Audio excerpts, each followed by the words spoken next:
The road stretches out forever, doesn't it? Just an endless ribbon of asphalt, cutting through the darkness. It's funny how your mind plays tricks on you during these long, lonely drives. The hum of the engine, the rhythmic thump of the tires on the pavement. It's almost hypnotic. You start seeing things in the shadows. Shapes that flicker at the edge of your vision. That's why I got the dash cam. A little bit of extra security, you know. An impartial witness. I thought it would bring me peace of mind.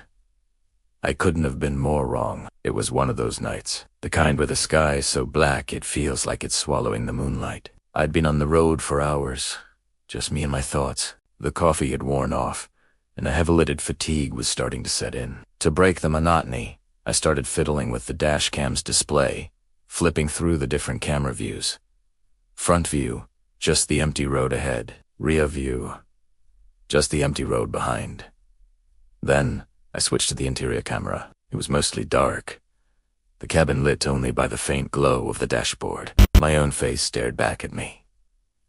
Tired and drawn. And behind the empty backseat. Or what I thought was an empty backseat. I kept driving, my eyes glued to the road, but something on the screen had snagged my attention.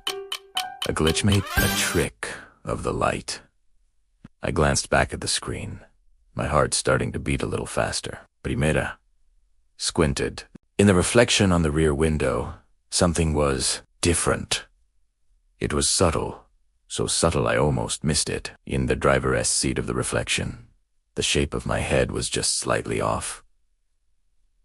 The angle was wrong. I was looking straight ahead, but the head in the reflection seemed to be tilted, as if it were looking at something in the car. My car. My blood ran cold. I didn't dare look in the rearview mirror.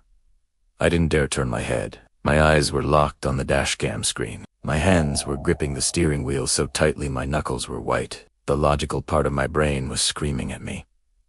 It's a reflection.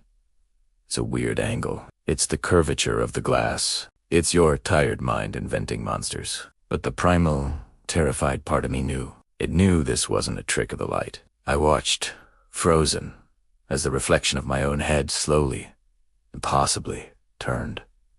It wasn't mirroring my movements anymore. It was independent. It turned until it was looking directly into the interior camera, looking directly at me. I could see its face now, illuminated by the dash lights. It was my face. But it wasn't. The eyes were too wide, too dark.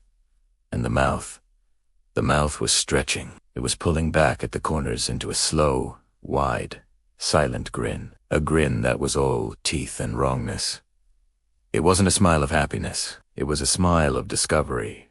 The kind of smile a predator gives when it finally has its prey cornered. My breath hitched in my throat. I couldn't scream. I couldn't move. The car was still rolling forward on this endless, dark road, but I wasn't driving anymore. I was just a passenger, a captive audience for the horror show, playing out on my own dashcam. The reflection just kept grinning, its dark eyes boring into me from the screen.